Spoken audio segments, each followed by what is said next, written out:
Everyone Ganpati Bappa Moriya Radhe Krishna बंधुरा केमन आछो तोमरा आशा करी तोमरा सकलेई खूब भालो आछो। आमी एखाने एकटा कलेक्टिव रिडिंग करब टाइमलेस रिडिंग करब कारेंट फिलिंग्सर ओपर। तोमरा जारा এই রিডিংটা তোমাদের চোখের সামনে পড়বে তখনকার সেই মুহূর্তে ইউনিভার্সাল মেসেজ তোমাদের জন্য থাকবে। তো বন্ধুরা যদি প্রথমবার আমার চ্যানেলে এসে থাকো আর আমার সোল ফ্যামিলির অংশ হতে চাও তাহলে অবশ্যই চ্যানেলটিকে সাবস্ক্রাইব করে বেল নোটিফিকেশান অন করে দিও যাতে পরবর্তী কোনো আপডেট মিস না হয়। তো চলো বন্ধুরা শুরু করে দিচ্ছি আজকের রিডিং। তো আমি যতক্ষণ সফল করব তোমরা পজিটিভ থেকো এবং যার সম্পর্কে জানতে চাও তার উপর ফোকাস থেকো। তো চলো দেখি বন্ধুরা তুমি যাকে নিয়ে ভাবছো সেই মানুষটার কারেন্ট এনার্জি কি এনার্জিতে সে রয়েছে। Divine universe Angel spirit please আমাকে ডিভাইন মেসেজ দাও। ডিভাইন ইউনিভার্স অ্যাঞ্জেল স্পিরিট আমাকে ডিভাইন মেসেজ দাও।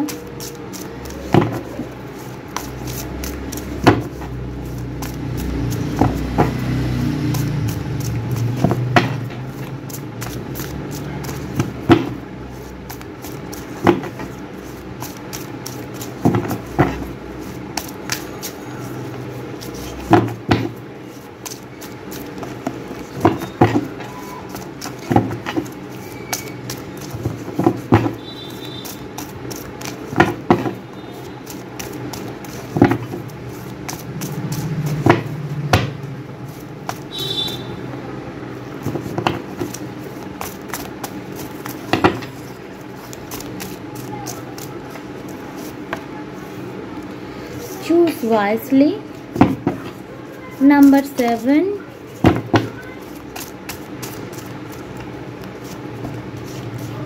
Prosperity begins. Number 1. Conflict and defeat. Number 5. And bottom of the deck energy হচ্ছে truth. এটা হচ্ছে আমার ভিউয়ার্সের এনার্জি মানে ব্যালেন্স সাজিটেরিয়াস এনার্জি। আমার ভিউয়ার্স আছো তারা ধনু রাশি বা সিংহ রাশি বা কুম্ভ রাশির হতে পারো। আর আমার যারা ভিউয়ার্সের পার্টনার যাকে নিয়ে রিডিং দেখছো তাদের ক্ষেত্রে আমি দেখতে পাচ্ছি খুব বেশি Cancer Scorpio Pisces and Taurus Virgo ক্যাপ্রিকনের এনার্জি এখানে রয়েছে। তো বন্ধুরা তোমরা তোমার পার্টনারের সাথে একটা ব্যালেন্স স্টেবল কানেকশন চাও, একদম ব্যালেন্সড। আমি দেখতে পাচ্ছি আমার ভিউয়ার্স যারা আছো তোমরা চাইছো তোমার পার্টনারের সাথে তোমার কানেকশন ব্যালেন্স হয়ে যাও, যেখানে তোমরা খুব ভালো ডে টু ডে লাইফ একে অপরের সাথে কাটাতে পারো। তোমরা 1111 পোর্টালের জন্য অপেক্ষা করছো আর রিসেন্ট টাইমে তোমরা 1111 নাম্বার দেখা শুরু করেছো। এখানে আমি ডিভাইন তোমাদের যারা আমার ভিউয়ার্স আছে গাইডেন্স দিতে চাইছে। তোমরা যদি কোনো কিছু ম্যানিফেস্ট করতে চাও তাহলে তোমরা 111 দিয়ে ম্যানিফেস্টেশনটা করো। আর রিডিংয়ের নিচেও তোমরা 111 দিয়ে নিজের উইশটা দিয়ে থ্যাংক ইউ ইউনিভার্স লিখতে পারো। তো চলো বন্ধুরা এখানে আমি যে দেখতে পাচ্ছি তোমার পার্টনারের এনার্জি কি। তোমার পার্টনার নিজের লাইফে সব দিক থেকে স্পেশালি লাভ লাইফে একটা সঠিক সিদ্ধান্ত নিতে চায়। তুমি যেরকম এই কানেকশানটাকে নিয়ে শিওর যে তোমার পার্টনারকেই তোমার চাই, তার সাথে তোমার ইকুয়াল গিভ অ্যান্ড টেক চাই, তার সাথেই তুমি জীবনে এগোতে চাও, বাট তোমার পার্টনারের ক্ষেত্রে কিন্তু সেই এনার্জি নেই। তোমার পার্টনার নিজের লাইফে সঠিক সিদ্ধান্ত নিতে চায়, নিজের লাভ লাইফে সঠিক বেস্ট অপশন চয়েস করতে চায়, তার সাথে সাথে নিজের ক্যারিয়ারেও একটা সঠিক সিদ্ধান্ত নিতে চায়। সে এমন একটা এনার্জিতে রয়েছে যে ভগবান আমাকে দিশা দেখাও যে কোনটা আমার জন্য সঠিক, কোনটা আমার জন্য বেঠিক। আমি যেন সঠিককে বেঠিক আর বেঠিককে সঠিক বলে কোনো সিদ্ধান্ত নিয়ে আগুনে ঝাঁপ দিয়ে না ফেলি। তো তোমার পার্টনার হতে পারে পাস্টে কোনো মিস্টেক করেছে যার প্রভাবে তা এরকম একটা এনার্জি যে এবার আমাকে যেটা করতে হবে একদম ডিভাইনের গাইডেন্স নিয়ে সঠিকভাবে করতে হবে, যাতে আমার জীবনে আপাতত যেটা আমার সঠিক বলে মনে হচ্ছে ফিউচারে গিয়ে সেটাই যেন আমার পায়ের কোদা মানে নিজের পায়ে কুড়ুল মারা বলে না, এরকম সিদ্ধান্ত যেন না হয়, যেন আমি আমার জীবনে একদম সঠিক সিদ্ধান্ত নিতে পারি। তো নিজের পার্টনার, তোমার পার্টনার নিজের লাইফে একটা ফ্রুটফুল কানেকশন, ফ্রুটফুল ক্যারিয়ার চাইছে এবং চাইছে যে তার জন্য তাকে যে উদ্যমে যে কাজ করতে হবে, যত পরিশ্রম করতে হবে সেই কাজ সে করবে। বাট ডিভাইন তাকে যেন সঠিক গাইডেন্স দেয়, সে যেন চয়েসটা ঠিক করতে পারে। তো এই মুহূর্তে আমি দেখতে পাচ্ছি তোমার পার্টনারের তোমাকে নিয়ে আলাদা কোনো স্পেসিফিক্যালি ফিলিংস নেই, তার ফিলিংসটা নিজের লাইফকে সঠিক করার ব্যাপারে, নিজের লাইফকে সঠিক বেটারমেন্ট করার ব্যাপারে ফোকাস আছে, যেখানে সে চাইছে তার লাইফে লাভ লাইফ হোক, ক্যারিয়ার লাইফ হোক, সে বেস্ট চয়েস নিক এবং সেক্ষেত্রে সে ঝাঁপিয়ে পড়ে সমস্ত রকম এফোর্ট করুক এবং তার লাইফটা যাতে ফিউচারে সিকিওর হয়, স্টেবল হয় এবং তার লাইফটা যেন হ্যাপিনেসে ঘুরে যায়। এবং তার জন্য সে ডিভাইনের কাছে ডেলি প্রেও করছে এবং ডিভাইনকে রাস্তা দেখাতে বলছে যাতে সে তার লাইফে একটা সঠিক সিদ্ধান্ত নিতে পারে। তো এরকম একটা এনার্জিতে তোমার পার্টনার রয়েছে। চলো দেখবো এবার তোমাকে নিয়ে আদৌ সে কিছু ভাবছে কি, যদি ভেবে থাকে সেটা কি। ডিভাইন ইউনিভার্স অ্যাঞ্জেল, আমার যারা ভিউয়ার্স, যারা রিডিংটা দেখছে তার পার্টনার আমার ভিউয়ার্সকে নিয়ে কি কিছু ভাবছে? যদি কোনো এনার্জিতে থেকে থাকে তাহলে সেটা কি এনার্জি?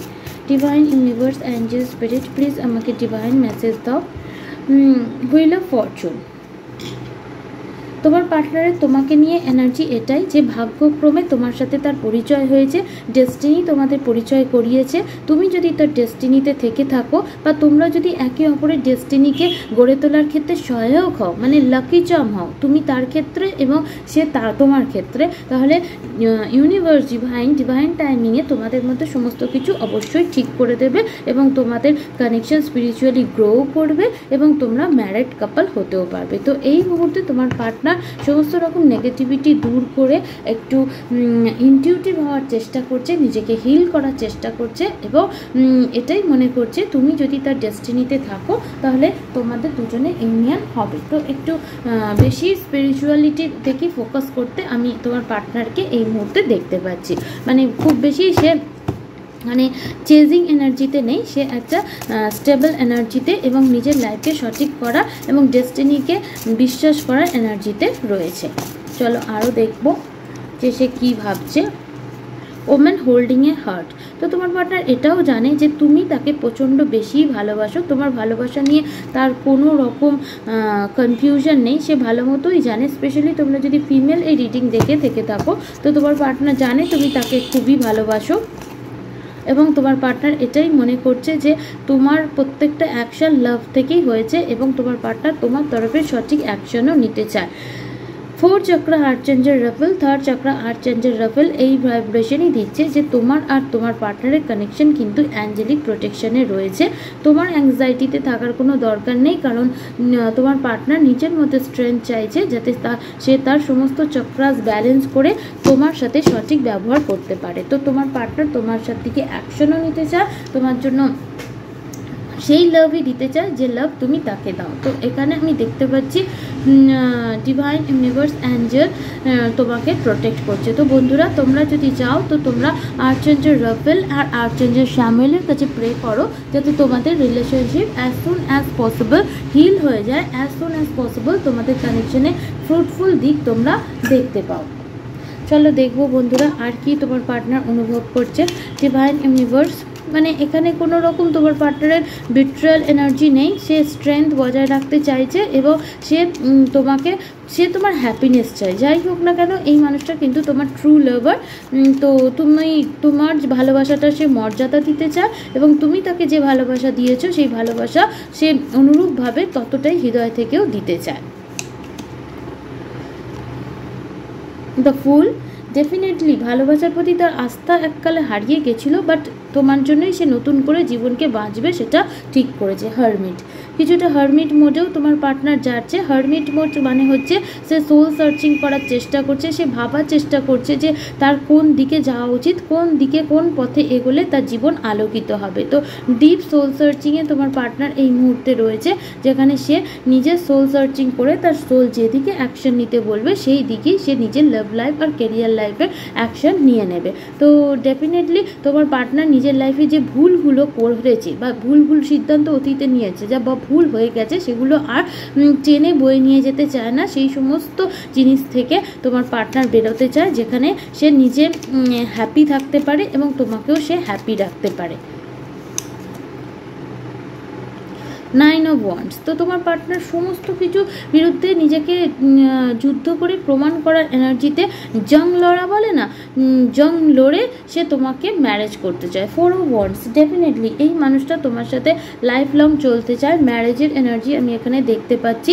এবং তোমার পার্টনারের তোমার প্রতি যথেষ্ট পজিটিভ, তোমার দিকে কেউ তাকাক, বাজে নজরে তাকাক সেটাও তার পছন্দ নয়। সে তোমার সাথে লং টার্ম কমিটেড রিলেশনশিপে থাকতে চায় এবং সে তোমার প্রোভাইডার হতে চায়। বাট এখানে আমি দেখতে পাচ্ছি তোমার পার্টনার একটা সমস্যা হতে পারে, তোমার পাশে অন্য কারোকে দেখলে তার গা হাত পা জ্বলে যায় এবং একটু ডমিনেটিং পার্সোনালিটি হতে পারে। তো বাট এই মানুষটা কিন্তু লাইফে যত অপশানই থেকে থাকুক না কেন, you are their choice, you are their love of their life, এবং সে সমস্ত কিছুকে পেছনে ফেলে তোমার জন্য তোমার সাথে লাইফে এগোতে চায় এবং সে তার ইনটিউশন এটাই বলছে। এবং এই মুহূর্তে আমি দেখতে পাচ্ছি ফিমেল ফিগার বা কোনো মাদারলি ফিগার কেউ যদি থেকে থাকে, তার থেকে সে পরামর্শ নিচ্ছে যে কোনটা তার ক্ষেত্রে করা ঠিক হবে এবং কোনটা তার ক্ষেত্রে করা ঠিক হবে না। এবং এখানে আমি এটাও বলে রাখি যে তার ফ্যামিলি থেকে কিন্তু তাকে ভুল ডিরেকশন দেওয়া হচ্ছে এবং বলা হচ্ছে যে না তুমি এদিকে এগিয়েও না। বাট তোমার পার্টনার কিন্তু তোমাকে জেনুইনলি লাভ করে, যার জন্য সে তোমার সাথেই একটা লং টার্ম ফিউচার সে চাইছে এবং সে চাইছে সে সবার মর্জি অনুযায়ী এই কানেকশানটা হোক, যাতে কারোরকে কষ্ট দিয়ে এই কানেকশানে এগোতে না হয়। তার সে এটাও বুঝতে পারছে যে তাকে অবশ্যই অনেকগুলো চ্যালেঞ্জের মুখোমুখি হয়ে সেই চ্যালেঞ্জগুলোকে অতিক্রম করে আসতে হবে, তবেই তোমরা একত্রে একটা হ্যাপিনেস যুক্ত টাইম একসাথে কাটাতে পারবে। তো বন্ধুরা, আমি তোমাদের জন্য গাইডেন্স দেখে নেবো যে তোমার কি করা উচিত যাতে তোমার এই connection as soon as possible রিয়ালিটিতে প্রসপারিটি পেতে পারে। চলো দেখবো বন্ধুরা, ডিভাইন আমার ভিউয়ার্সের কি করা উচিত। Advancement, a strong energy is propelling you forward, follow the string of your heart. তো আমি দেখতে পাচ্ছি বন্ধুরা, তোমরা অনেক টাইম ধরে একই জায়গায় দাঁড়িয়ে আছো, তোমরা নিজেকে অ্যাডভান্সমেন্টের দিকে নিয়েই যাচ্ছ না। তো তোমার হার্ট, তোমার হৃদয় তোমাকে কিছু করার জন্য বলছে। তুমি যদি কিছুটা টাইম একান্তে বসো এবং তোমার হার্ট কি বলছে, সোল কি বলছে সেটা বোঝার চেষ্টা করো, তাহলে তোমার সোল তোমাকে, তোমার হার্ট তোমাকে বলে দেবে তোমার এই মুহূর্তে এইভাবে চলা উচিত, এই কাজ করা উচিত, এবং তোমার হার্ট যেটা বলবে সেটা তোমাকে ফলো করতে হবে। কারণ একটা স্ট্রং এনার্জি তোমাকে এগিয়ে নিয়ে যেতে চাইছে, অ্যাডভান্সমেন্টের দিকে নিয়ে যেতে চাইছে। তুমি যদি অ্যাডভান্সমেন্টের দিকে না যাও তাহলে অনেক টাইম স্টাক থাকবে এবং তোমার কানেকশনও স্টাক থেকে যাবে, আর যেটা করা একদমই ঠিক হবে না। Meditation, take a movement to connect to source through quiet reflective meditation. কিছুটা সময় ধ্যান করো, মেডিটেশন করো। মেডিটেশন যেই তুমি করবে তাহলেই তোমার বুঝতে পারবে, তুমি সোর্সের সাথে যেই নিজেকে কানেক্ট করবে মেডিটেশনের মাধ্যমে, তখনই তুমি বুঝে যাবে যে তোমার কোন দিকে যাওয়া উচিত। কারণ আমি দেখতে পাচ্ছি তোমার মধ্যে ক্রিয়েটিভিটি আছে, তোমার সোলের মধ্যে লিমিটলেস কোয়ালিটি রয়েছে, ক্রিয়েটিভ কোয়ালিটি রয়েছে, বাট সেগুলো কোথাও না কোথাও চাপা পড়ে গেছে, যার প্রভাবে তুমি অ্যাডভান্সমেন্ট করতে পারছো না। তোমার মধ্যে যে উইজডম আছে সেই উইজডমটাকে কাজে লাগাও, তোমার স্পিরিচুয়াল লাইটকে নিজের মধ্যে নিয়ে আসো। যে অপরচুনিটিগুলো ডিভাইন তোমায় দিয়ে দিচ্ছে সেগুলো দেখো, যেগুলো তুমি জীবনে নিজের বাধা বলে মনে করছো সেগুলোকে বাধা হিসেবে না মনে করে অপরচুনিটি হিসেবে মনে করতে শুরু করো। দেন তুমি দেখতে পাবে যে ডিভাইন তোমাকে যে জিনিসটা দিচ্ছে সেটার মাধ্যমে কী লেসন শেখাতে চেষ্টা করছে। যেই তুমি এই জিনিসটা বুঝে যাবে তখন তোমার আর মনে হবে না যে ডিভাইন তোমার লাইফে এত বাধা কেন দিয়েছে। প্রত্যেকটা বাধাকে নিজের লাইফে অপরচুনিটি হিসেবে মনে করো, নেগেটিভ সাইড না দেখে পজিটিভ সাইড দেখার চেষ্টা করো এইটার মধ্যে তোমার জন্য কী লেসন ছিল এবং কী বেনিফিট তুমি পেয়েছো। দেখবে তুমি লাইফে এত এগিয়ে গেছো যে তুমি নিজেই ইম্যাজিন করতে পারবে না যে তুমি কোন এনার্জিতে ছিলে এবং তুমি কতটা অ্যাডভান্স হয়েছো। ইউনিভার্স তোমার থেকে এইটাই চাইছে এবং এইটা তোমার এই মুহূর্তে করা অবশ্যই দরকার। তো বন্ধুরা, এই রইল রিডিং যদি ভালো লেগে থাকে ইউনিভার্সকে থ্যাংক ইউ অবশ্যই জানিও। Love and like to you everyone.